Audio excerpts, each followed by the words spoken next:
I skipped my childhood best friend's birthday after his new girlfriend called me the typical girl best friend and accused me of trying to steal him, and now he and our families are furious with me. Miles and I have known each other since we were 2 years old because our parents are best friends.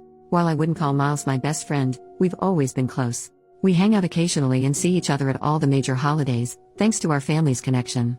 Now, in our early 20s, our friendship is more casual, but it's still solid. The current issue stems from a dumb childhood memory that, at the time, was just a harmless moment. When we were 8 years old, we participated in a little wedding play at our after-school care. I was the bride, Miles was the groom, and the whole thing was a goofy production with bad songs and uncoordinated kids stumbling around. Naturally, our parents took pictures and videos of the play, proud of their little actors. To this day, one of those photos hangs on our respective family picture walls. Miles has been dating Lindy for the past year.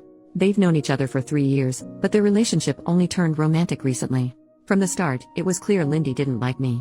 Every time we were at the same celebration, she'd make a snide comment about me being a typical girl best friend. Once, she even accused me of secretly wanting to sleep with Miles.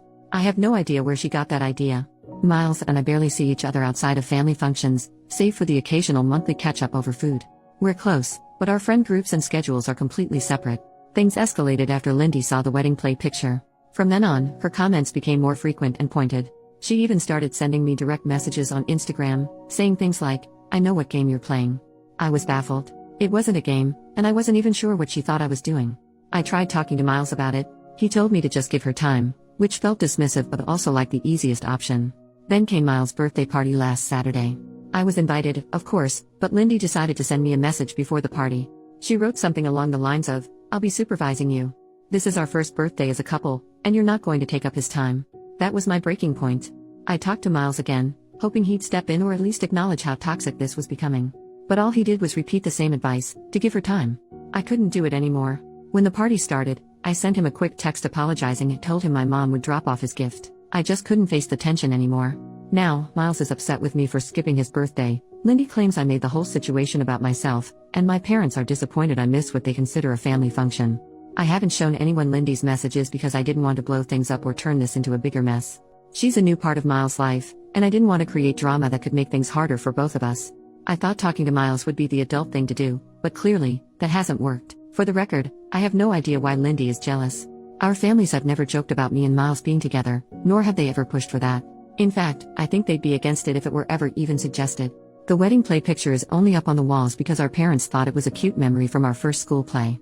That's all it ever was. So, am I wrong for skipping his birthday or was I totally reasonable in doing so? Update: after my last post, I decided to address everything head on. I talked to Miles first. Initially, he was upset with me, insisting that I was blowing things out of proportion. We went back and forth for a while, and after laying everything out, we both agreed to take some distance for now. He needed time to figure out his relationship with Lindy, and I didn't want to deal with the added stress of petty drama anymore.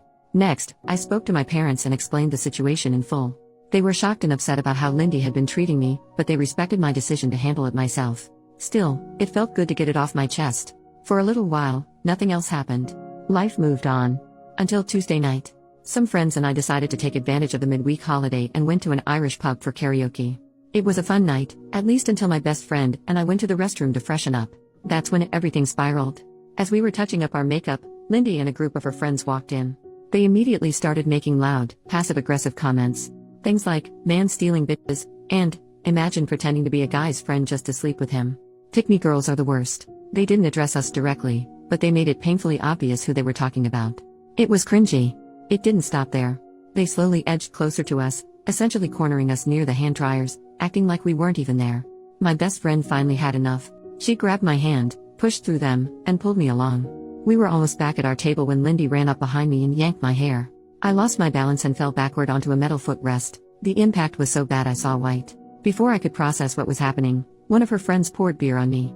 Then a fight broke out and at some point, someone dropped a heavy pint glass on my head. The next thing I knew, Lindy and her friends were being escorted out by the police, and I was taken to the hospital. The aftermath was worse than I expected.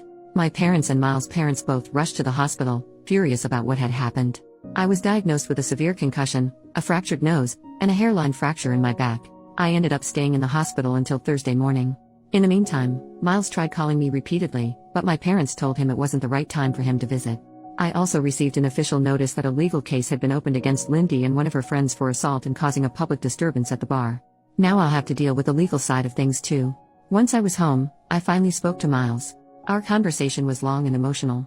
He admitted that Lindy's behavior went far beyond what I had experienced. She'd isolated him from friends, berated him constantly, and taken her frustrations out on him in terrifying ways. He described how she would scratch and bite him when she was angry, and how she made him feel trapped in the relationship. By the end of our talk, we were both in tears, apologizing to each other and vowing to rebuild our friendship. At the very least, we agreed to communicate more openly moving forward.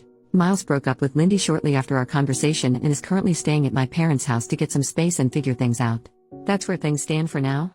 Second update. Hi everyone, there's been some progress, so I wanted to provide an update. I'll share the main points now and dive into more details later. First of all, a court date has finally been set for the case against Lindy. It took 2 months to arrange and is still 3 months away, but at least something is happening. Our lawyer has explained that, as a first-time offender, Lindy is unlikely to face jail time. If she does, it would probably be no more than 3 months. More likely, she'll have to pay a fine equal to 100 days of her income or something similar. I've left all of this in my father's hands. I simply don't have the energy or the headspace to deal with it myself. There's also a second legal case underway, this time tied to my health. What started as a hairline fracture in my back has developed into a chronic condition. I'm in daily pain. Some days are better than others, but there hasn't been a single day where I've been completely pain-free.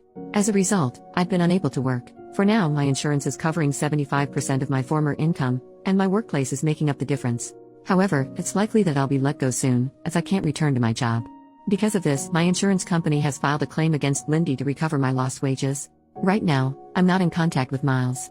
While I initially tried to support him, the reality of being disabled because of his jealous ex-girlfriend has left me feeling bitter. I recognize that he was also a victim in all of this, but I can't help but blame him, at least in part, for what's happened to my life. I'm working through these feelings in therapy and trying to find ways to move forward. To cope, I've taken up some new hobbies and started writing more. I'm also exploring online classes and courses to keep myself engaged and motivated as much as one can in my shoes. One bright spot in all of this has been Miles' parents, who have been incredibly supportive. His mother in particular, has been a godsend. She's gone above and beyond to help me, volunteering to drive me everywhere I need to go. We've even become friends and went to see Deadpool and Wolverine together recently. As a stay-at-home wife, she has the time to offer, and her kindness has meant the world to me. Interestingly, one of Lindy's friends reached out through my lawyer, offering to testify against her. She also sent a letter apologizing for her role in everything. According to her, Lindy had convinced their friend group that I was bullying her and had even claimed that Miles cheated on her with me in the past. That revelation shed a lot of light on Lindy's behavior and the toxic bull crap she'd been spreading. That's where things stand for now. I'm doing my best to heal and move forward, but it's a slow and difficult process. Take care of yourselves, and always shield your back. New update. Hey everyone. So, here we are again, and honestly, I'm just exhausted. Things have progressed, but this whole ordeal feels like it will never end. The first court date came and went. It was my insurance company versus Lindy, and, no surprise, she lost. She's now responsible for most of my lost wages, which is some relief I guess. Thankfully, I didn't have to be there the entire time, because I've had enough of this circus. As for the criminal case, it's still up in the air whether it will even go to trial. My lawyer is handling it, and my dad's taken over the practical side of things because I've reached my limit. Lindy's legal team seems to be in full panic mode after that loss, but honestly, not my problem anymore. More of Lindy's friends have come forward with testimonies, and it's been enlightening. Turns out, this isn't her first time pulling something like this. One girl shared how, back in high school, Lindy started a campaign of rumors because she was jealous of the girl sitting next to her boyfriend. It gets worse. Lindy literally sprinkled breadcrumbs on this girl's table to trigger her celiac disease. Yes, breadcrumbs. It wasn't provable back then, but now, with all these former friends speaking up, the truth is coming out. And let's be real, these people aren't stepping forward out of moral clarity, they're just terrified of the fallout on their own records. Receipts are pouring in, and the whole thing keeps getting uglier. Now let's talk about Miles, because that's another disaster. We're still not speaking, and for good reason. It turns out he's known for a while that Lindy was threatening him. She told him bad things would happen if he didn't cut me off and stop his parents from talking to me. And what did he do? He laughed it off, assuming she just meant breaking up with him. Nope, she was dead serious. She even started stalking me and one of his cousins, making fake profiles to send cryptic messages. And what did Miles do then? He talked her down. That's it. He let her spiral, and now I'm the one left dealing with the fallout. I'm furious. He knew she was unhinged and didn't do anything meaningful to stop her. His dad finally stepped in and dragged him to the police to file reports about everything. They've gathered evidence, including screenshots from when Lindy stalked his cousin and photos of injuries from when she got physical with Miles. At least something is being done now, but it's too little, too late for me. As for Lindy, she's gone quiet, except on TikTok of course. My friends keep sending me her cringy videos, and it's honestly disturbing. She's pretending like nothing is happening, posting trendy videos with her new boyfriend. From what I hear, she's living at his place now, probably because her parents cut her off. And the boyfriend? Well, my friend did some digging, and let's just say he fits her type.